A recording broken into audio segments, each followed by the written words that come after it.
Hello,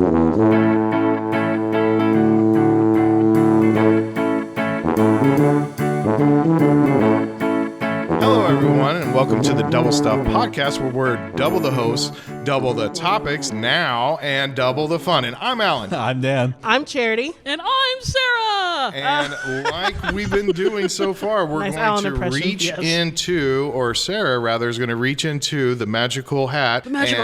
Pick out two random topics, and through our creative prowess, we are going to somehow try to stitch them together. Okay, here we go. All right, we're going to pick two random ones. And first one is your favorite or least favorite desserts. Oh, okay. Oh, So we're going to talk about food this time. Very good. Because we never talk about food on this show. No, never at all. I have. And the second one is, have you met any famous people? Oh. Or famous people that make desserts? Well, me and Gordon Ramsay last week were baking. And that's as far as that went. Okay, I'll start off here. Why not? I'm going to start off with the second topic because one of the most exciting moments in my life was when I went on a trip to San Francisco.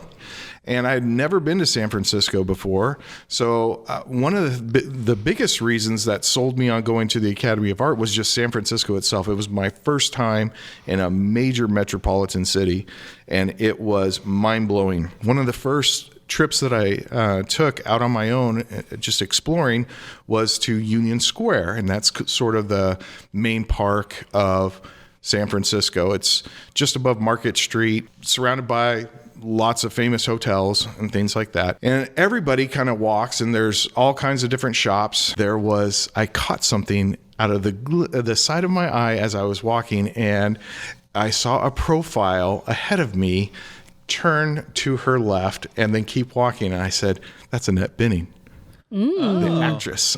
Mm-hmm. And I'm a big Annette Bening fan. So I think she's just classically beautiful. And so I was just kind of increased my steps a little bit, and I walked all the way up behind her, and I lost all my courage to say, "You're Annette Bening, I love you. My name's Alan. I just moved here."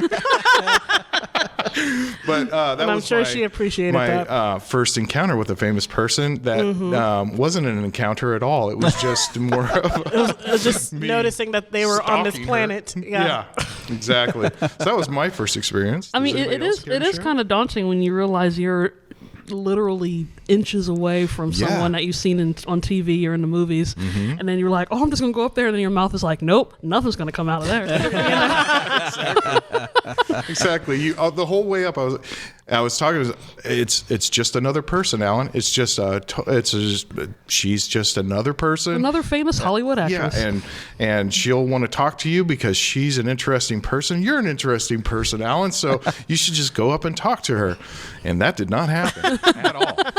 So if she's listening, you can redeem that meeting that you didn't have.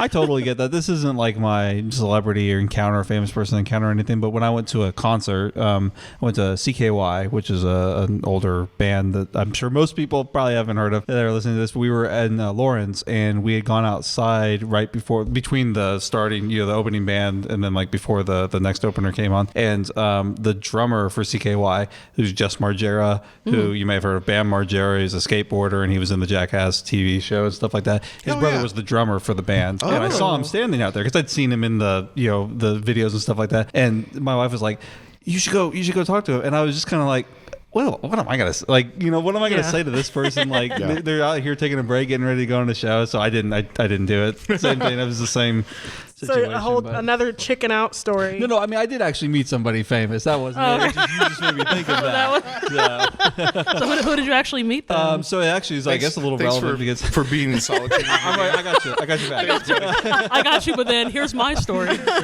No, when I was very young, I mean, we're talking, what was it, 96, I think it was, or 95 probably is when the actual campaign was going on. But Bob Dole came to Fort Larned, where we grew up, and we went out and saw him, and he greeted everybody, was talking to people, and I was actually picture in the paper standing next to him. Legit. For that. So, wow. So that's really the only one I can think of. I'm sure if anybody's listening to this knows me, they're probably like, you met so-and-so. I can't remember. I know. It's going to be it's like after we record this and you realize, oh, there's 15 other people I met. Yeah, absolutely. Well, me and Charity, we've kind of met famous people at the same time. And thankfully, a lot of it came from when we got to go on board the TCM, the Turner Classic Movies cruise. Oh, okay.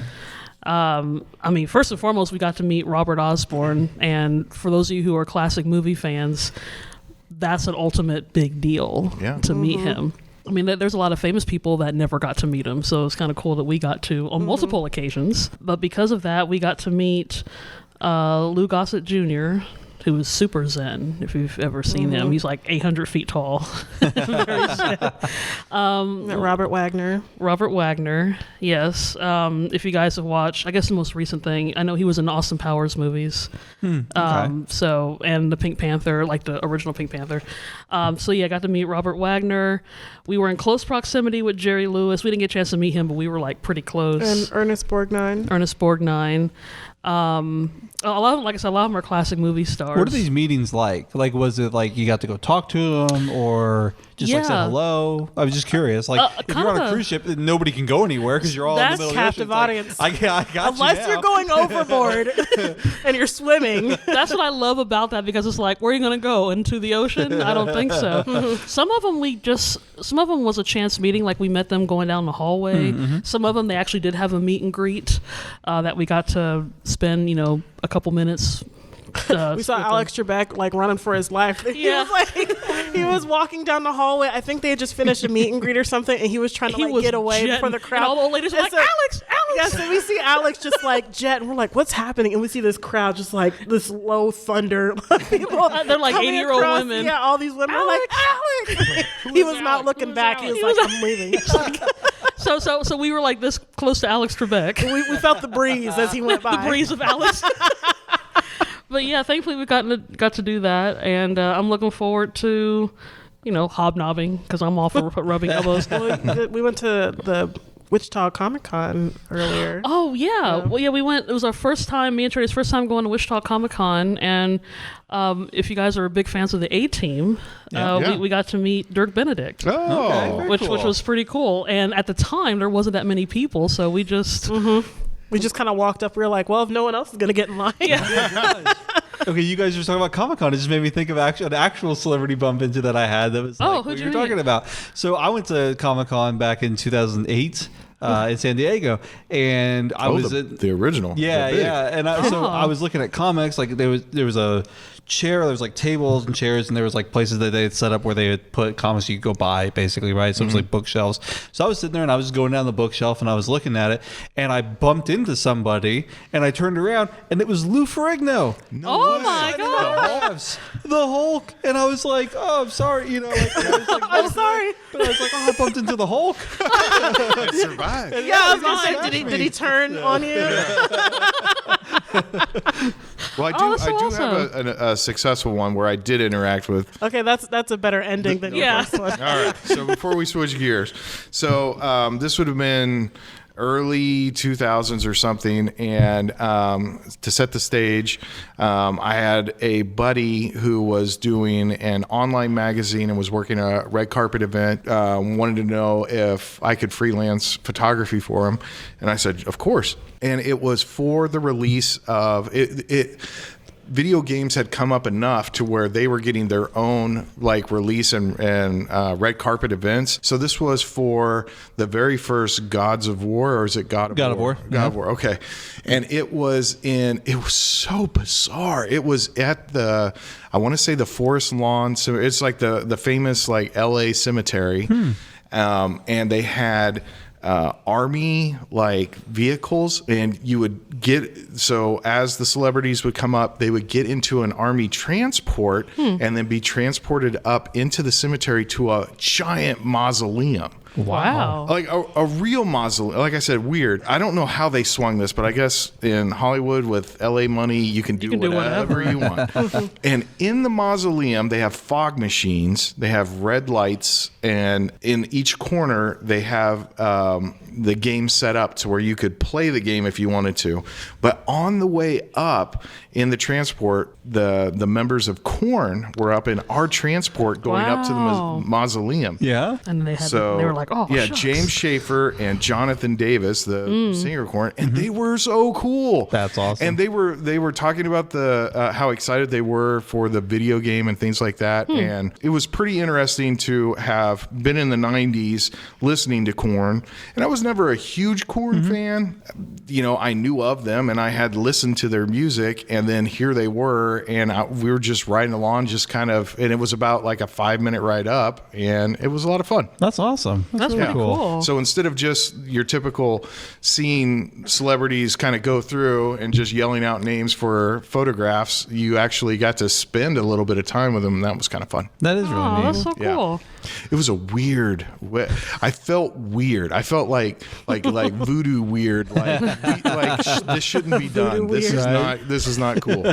So Charity, how about you? Well, Sarah and I have met a lot of people together, but I was going to talk about more of the musician side. Okay. Since, going on tour, I met a lot of like the Christian bands, and then just going to concerts in general, you usually meet people. Yeah, because you were part of, was it Fire or something? Choir to Fire. Choir to Fire. Yeah. And I was basically on stage because I was running camera, and so you're standing right next to them, getting all the sweat and all that grossness. But my Holy water. my meeting of happened to run into them. I did have one of those. So anyone knows me knows I love Celtic music, and so I went to Irish Fest in Kansas City. This was 2016, maybe, I think. Okay. And my friends and I were in line at Panera, and we were getting breakfast. And one of the guys is Ryan Kelly from Celtic Thunder. If you guys, you guys probably don't care. Anyway, he plays Sounds like a ladies' event or something. No. No, there's lots of people. If you like Celtic music and you like drinking, and you Okay. like Kansas City, then you'll be there the whole weekend. Anyway, Ryan Kelly is a member of Celtic Thunder. He's also in Burning Kelly, which is like one of his side projects. Anyway, he was sitting there getting his order, and I was sort of staring at him, kind of going through what you guys said, like, do I talk to him? Do I talk to him? And I was like, no, because he probably hates it. I'm not going to. So the whole time I'm having this conversation with myself. Plus, hearing him give an order in an Irish accent must have been. Well, finally, he was literally about to walk by me, and I was just like, oh, screw it. I was like, Ryan, wait, as if I knew him, and he kind of looked like, what do you want? And I was like, can I take a picture with you? And he was super nice about it. He let me do it. Good. But I almost chickened out, and I didn't, because I knew I would regret it forever, like you guys, with your almost meeting of people. Oh yeah. Oh, that's awesome, though. Yeah. Yeah. That's it. There's no other part of the story. That's good. Yeah, brushes with fame are always good. Another thing that's always good is your favorate dessert. Let's talk Thank about you, that. Alan. That was very smooth. Let's talk about something Nice else that's connection. nice and sweet. Okay, but is it favorite or least favorite? I have both favorite and least favorite. So Charity, Yes. How about it? Okay, so since I was bringing up least favorite dessert, the first thing that came to mind was banana pudding. And Oh yeah, we've talked about we've this. talked about this. Yeah. You're wrong. No. Just shut me down. No, you put the vanilla wafers on it and it gets soggy and it gets Because gross. it's delicious. No, it's a weird texture because it's got like that pudding texture, but then Yeah. you put like mush cookies on top of it. Mush cookies. Mush cookies, So and then good. you just kind of swirl around your mouth. It's not a good It's dessert. delicious. Precious doesn't know how to will not eat sit puddings. here and let you disparage. Bad mouth banana pudding. Banana pudding. All right, but fair enough. You don't like it. You're wrong, but okay. So tell me something that you do like. Oh, well, I like cheesecake. Oh yeah, that's a good. That's a solid. There's a cheesecake. I don't know what it's called, but you usually see it in like the sampler platter, and it's got the little chocolate chips on that's the top best. and that 2-layer crust on the bottom. Okay. Which my mouth is like kind of watering a little bit. I kind of want the cheesecake now. I can see it in my mind. That's the cheesecake samplers. are the best. And I could eat that by myself. Oh, well, of Forget course. family sampler. Like Yeah. I'd be at home by myself. I'm with a my fork own and a family. movie. Absolutely. Yeah. I don't know if there's a bad. We went to when we were in again San Francisco. One of the best sort of affordable dates that you could do was the Cheesecake Factory. Yeah. And it was a really cool. It was at the top floor. It was in Union Square as well. It was the Cheesecake Factory, and my wife and I, we tried to go through the cheesecake list every single time, and I don't know if there was a bad one that we had. No, you can still get Cheesecake Factory cheesecake at Starbucks, right? Is it at Starbucks that you can get it? Well, they have a bakery here. Oh, do they? Yeah, Okay, I know there's the Starbucks inside of Barnes and Noble has Okay. I think Cheesecake so. Factory. I think so. Yeah. And I think they get it from the Cheesecake Factory bakery that's here, but you can't get any of their restaurant menu items, Yeah, but you can right. get their cheesecake, desserts. their desserts. Interesting. Yeah. I'm definitely getting dessert on the way home. I know. Again, I have not eaten anything, so I'm like, oh man. Well, Stop. so So How about you? that's a nice way. I don't know if I have a least favorite good dessert. answer. Good answer. I mean, I'm sure She also just likes banana pudding, right? it's like I said. Well, it's like we said before. Banana pudding. I think it's changed. It used to be pretty good, and I think a lot of it was because the vanilla wafers didn't used to get soggy that quickly. And I think that's part of it too. But now, because it's practically cardboard, it just gets soft as soon as you put it on there. That's kind of yeah. that's kind of my views. cardboard garnish now. I think you guys are doing a disservice. Put a few packaging fine peanuts on there for good measure.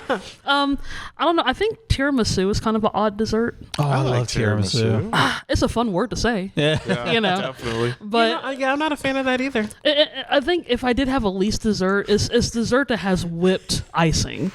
Because Whipped icing? like with certain cakes, it's just like that whipped frosting. I like that heavy buttercream Oh, you're stuff. saying icing as in like the Icing frost. Yeah, okay. sorry, it's the stuffing dressing thing. Which Gotcha. one's the correct one to say? I don't know. But yeah, but like when it's whipped, it just tastes like it's just air. Okay. So it's like if I'm gonna, Delicious air. I mean, like our little sister Christy. Cool Whip just by itself. Yeah, That's our little sister. For Thanksgiving, she'll get a tub of Cool Whip for her, and then she'll get one for the rest of us to share for our pie. exactly what And she she's does. just like, Smart. before we even get to dinner, she's got like 6 scoops that she's It's just it's eating out whipped of it. cream with a side of pie. That's Yeah. pretty much what she does. Okay. But if I had a favorite, I mean, I do like cakes and pies Probably a lot. Grandma's peach cobbler. That's what I'm thinking. I haven't had those in a long time. I haven't had that in a when long we time. get to Cobbler's heaven, Grandma fantastic. better have a cobbler Yeah. ready for us when we walk through the pearly gates. Cobbler's That's so true. good. Yeah, nothing beats Hear heavenly that, Grandma? cobbler. I'm coming. I'm hungry. Yeah. So, but I like all kinds. I don't know if I have a favorite, or maybe I haven't had enough dessert to get a favorite. So There maybe you go. maybe I just need to eat. I need to eat more sugar. That's You know what There That's you absolutely go. what it is. I think that's Yeah. me. I guess I need to eat more dessert. Man, cobbler, that's just a good all round. Yeah, you can't go wrong with a good cobbler. No. Yeah. No. And it's one of those that it's kind of just like anybody can do it too, and it's hard to mess it up, I think. Yeah. I don't think I had a bad cobbler. I don't know. I mean, I'm sure there's ways of messing it up because you can mess up anything. always- But But you could, Yeah. well, typically though with cobbler, and correct me if I'm wrong, cobbler's not complete unless it has a scoop of vanilla. you do need on top. some for ice sure. cream. So Yeah. I mean, and that, I mean, that's just. Because you didn't have enough sugar to start That's off right. with. Let's put ice cream on top of it. Ice cream in general. I mean, that's And then you good put enough some right kind of there. syrup on it, and it's almost like a sundae kind of style. Okay, all right. You dress it up pretty nice. I like that. Some of those you do go overboard. I think that's the American way. You put chocolate on everything, put strawberries, peanuts, Put ranch on it. Growing up, ranch on it. Yeah, growing up, I was never big into desserts. I was more into the savory parts of the meal. And but yeah, there's cakes, cobblers. I can't think of anything. I know another weird one. Oh, you know what's really good? Banana pudding. And here's my. Wow, the rebuttal. Here it comes. Here we go. Coming out of left field here. All right, and I know that we've done this before, so forgive me, but I had a great Aunt Julia, who we called Doodle, and she made the best banana pudding ever. Nice. And in talking to her daughter, she was explaining that there wasn't anything special to it, but maybe it was just the experience that I have with it.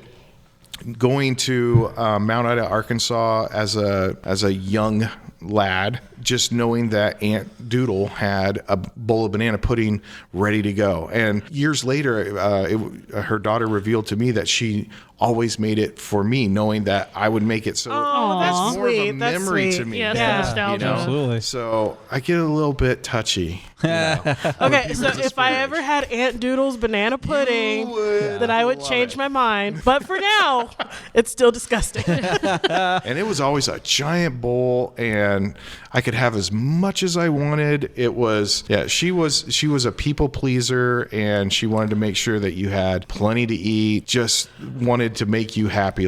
And food was her love. She just made you feel loved. Nice. There you That's go. awesome. How about you, Dan? I think when I was thinking of this while you guys were talking, I was thinking more treats and rather desserts that I don't like. Because I'm not sure if Still sugary. Yeah, so I was thinking originally my first thought was Jell-O. I'm just not a big Jell-O fan. Yeah. I don't know, people have it at the end of meals, like you get it at a hospital or whatever. Yeah. Well, that's why it's hospital food. But yeah, I'm not big. But then I was thinking snow cones. Oh. Because there's never enough syrup in a snow cone and it all pools at the bottom. So you end up eating like the top layer that has syrup on it and then it's just ice chips until you drink the rest of it. So those are probably my least favorite desserts. I'm going to go with Jell-O though. I think Jell-O is a solid contender for terribleness. Is Jell-O a solid though? Oh, science! Have you had those Jellos? And then it's like fruit cocktail, and you put it in the Jello, and it's all jiggly with the fruit inside of it. No, 'cause I don't like That's Jell-O. stuff that So I old don't think I've ladies ever had that. I think it's like it's those weird church picnic It could be. meals. I do. Oh, I'm sorry. No, go ahead. Let's say I do have a quick story before we end that will connect the famous people and the desserts. Perfect. Oh. But before we do that, I think my favorite would be ice cream okay. cake from Dairy Queen. Oh, my that's favorite. good. Ooh. choice. Yeah, ice cream birthday cake specifically. Ice cream birthday Yeah. cake. Ooh. Absolutely. So anyway, that's Best my of favorite. We all both need. worlds. I think we need to take a. Can we all have like a beeline to- dessert party? Yes. Yeah. I think we should. Yes. Either that or something like molten chocolate lava. Except with ice cream Okay. on the side. My stomach. Okay, y'all. My stomach just growled. I don't know if the microphone's picking this up, but my stomach is growling right now. All right. Okay, so I have a story that will connect the famous people Perfect. and the desserts that'll sort of help us end this. All right, awesome. Famous dessert. Here we go. So it's kind of a stretch, but a few years ago, my sister and I went to see Tim Hawkins, comedian, really, really funny. Yes. And so part of his routine was that he would talk about Twinkies. Yes. And then at the end of his routine, he would throw Twinkies out in the audience during the last song. Yes. And I caught one of them and I ate it. And so I'm Nice. considering that my famous person and Nicely dessert done. connection story. Nicely Yes, done. I connected it. I'm very proud of myself. No, that was good. Yeah, that was really good. I just thought of that we were talking. I was like, okay, I'm going to Well, get this. if you have a favorite or least favorite dessert, please let us know. And Sarah's going to let you know where you can comment. Actually, wait, before you do that, don't let us know. Send it to us. If you have a favorite, Oh, yeah. send it to us so we can try it. Yeah, and we'll let you know. Tell you if it's good or not. But if you have any banana pudding, please don't send it.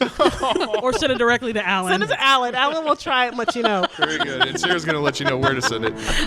Thank you, Alan. That was very sweet of you to segue that. Oh. So if you want to listen to more of our podcast episodes, we're available on all different podcast platforms, as well as our website at doublestuffpod.com. Check us out on all of our social media platforms at Facebook, Instagram, and YouTube at Double Stuff Podcast, and on Twitter at Double Stuff P, and that's the letter P. Sweet. Da-da-da-da, da-da-da-da-da.